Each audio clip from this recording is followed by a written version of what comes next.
Hát itt vagyunk az Isten háta mögött. Tamás, Gergő, meg hogy hívják Isten? Zsolt, bocs, újra Zsolt, ugye? Zsolt. István Zsolt, még keverem. Fekete tónál vagyunk, ilyen bazik kibaszott jó utakon jövünk, tehát lik-luk, gidör-gödör, rázatós. Tehát ilyen ilyen tesztelős, Bodor Péternek ajánlom ezt a videót.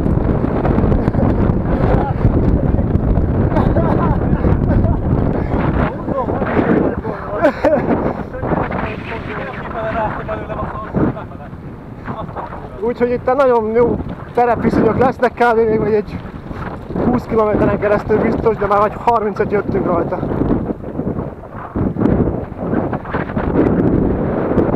Már nem sokán beérünk Nagy Kikindára, hát még adébb van azért. Hát ezt még szerintem a Tito idejében csinálták.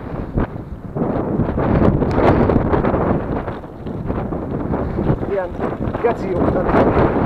Nem is tudom egyenesen tartani a kamerát, mert úgy ráz az útja.